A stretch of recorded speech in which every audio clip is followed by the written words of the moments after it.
एक बड़ी कवरेज मैं आपको बताने जा रहा हूं कि ये खबर जो है वो शायद बिहार में होने वाली राजनीतिक उटक पटक से जुड़ी है।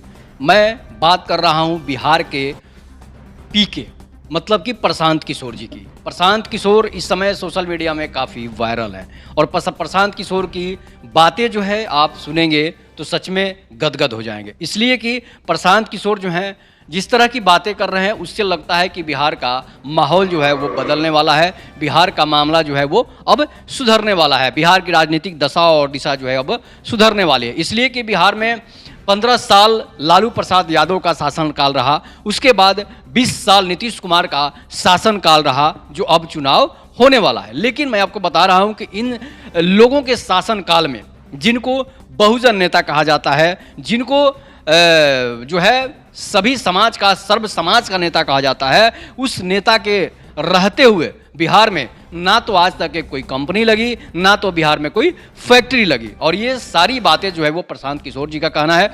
और प्रशांत किशोर जो है काफ़ी दौरे करने के बाद उन्होंने ये निर्णय लिया कि बिहार के 243 विधानसभा सीटों पर चुनाव लड़ेंगे और बिहार में इस बार इस तरह से बदलाव होगा कि प्रशांत किशोर बिहार के सीएम बन जाएंगे।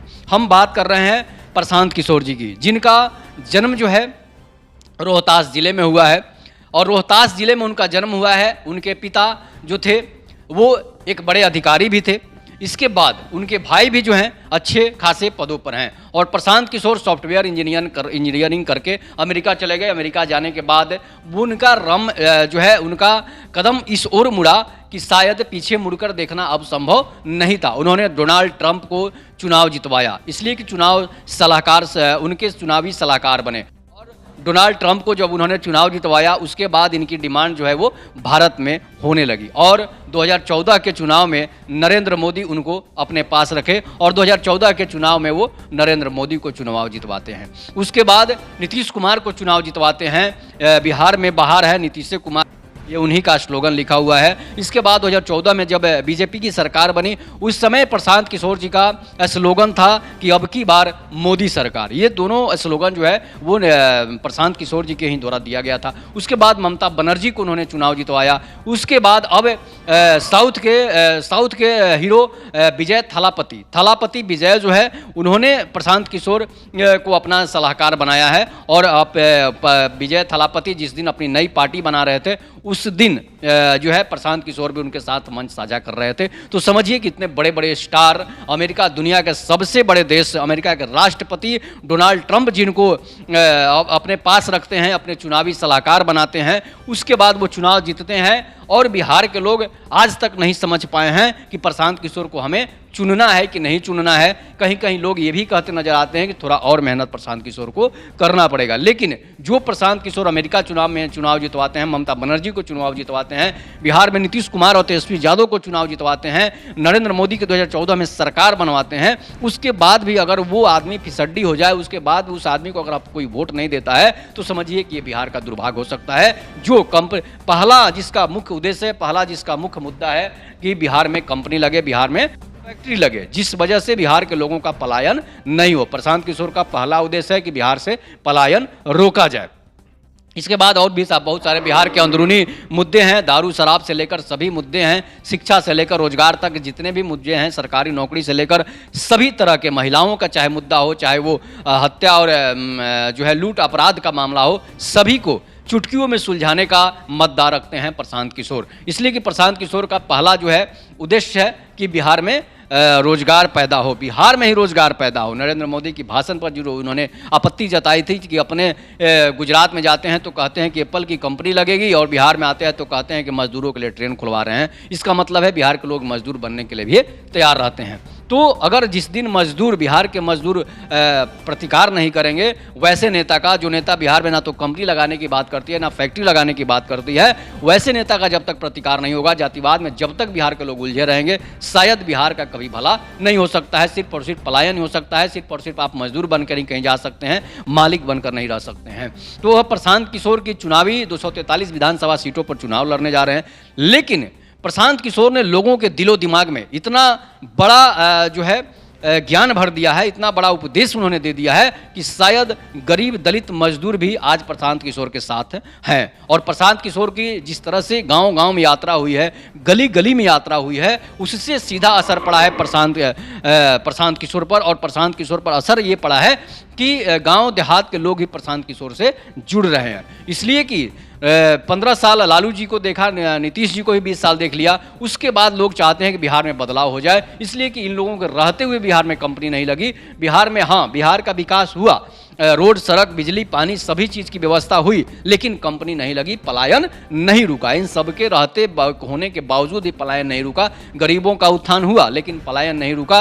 और अनाज और 5 किलो अनाज और 5 किलो दाल और चावल दे देने से कोई विकास नहीं होता है। स्कूलों में खाना बनाने से कोई विकास नहीं होता है जब तक हर गरीब के, हर अमीर के बच्चे एक ही स्कूल में नहीं पढ़े। और प्रशांत किशोर का ये भी एक उद्देश्य है कि प्राइवेट हो या सरकारी स्कूल, सभी को सरकारी घोषित किया जाएगा और सभी में बच्चे पढ़ेंगे, चाहे वो बड़ा स्कूल हो चाहे छोटा स्कूल हो। ये प्रशांत किशोर जी का सबसे दूसरा उद्देश्य है। तो जब पलायन रुक जाएगी तो लोग बिहार में ठहरना शुरू कर देंगे, लोग बिहार को बिहारी कर गालियां देना बंद कर देंगे। और दूसरे स्टेट के लोग जो है वो कंपनी फैक्ट्री जहां पर लगी हुई है वहां पर जो है लोग जब नहीं पहुंच पाएंगे तो फिर बिहार को जो लोग बदनाम करते हैं, बिहारी के नाम पर पीटते हैं, वो चीज़ बंद हो जाएगी। तो विधानसभा के जो 243 सीटों पर लड़ने का जो प्रशांत किशोर दावा कर रहे हैं, उसमें क्या होने वाला है कि लोगों में तो ज़रूर है कि कुछ ना कुछ बदलाव ज़रूर आया है। इसलिए कि गांव-गांव में जो पोस्टर दिख रहे हैं, गांव-गांव में जो प्रशांत किशोर के जो लोग जुड़ रहे हैं, उससे लगता है कि प्रशांत किशोर अब बिहार के 243 सीटों पर चुनाव लड़कर, अंदाजा बहुत बड़ा सर्वे आ रहा है। इसे तो प्रशांत किशोर कर रहे हैं कि हम 150 से अधिक सीटें जीत जाएंगे और 150 से जब अधिक सीटें जीतेंगे तो मुख्यमंत्री बन सकते हैं। लेकिन उन्होंने ये भी कसम खा रहे हैं कि जो अगर हमारा 150 से कम सीटें आई तो हम राजनीतिक छोड़ देंगे। लेकिन सर्वे के मुताबिक जो है प्रशांत किशोर की 35 से 40 सीटें जो है प्रशांत किशोर को मिलने का उम्मीद है, दावा किया जा रहा है। जहां लोग जो हैं वो कह रहे हैं कि प्रशांत किशोर को 30 से 35 सीटें जो है निश्चित आएगी और वो सरकार में एक बहुत बड़ा कदम, अहम भूमिका निभाएंगे। और उसके बाद अगर 30 से 35 सीटें आती है तो किसी से गठबंधन करके सरकार बनाते हैं तो फिर से प्रशांत किशोर के अपने पैरों पर ही कुल्हाड़ी मार लेंगे। इसलिए कि सरकार अगर बनानी है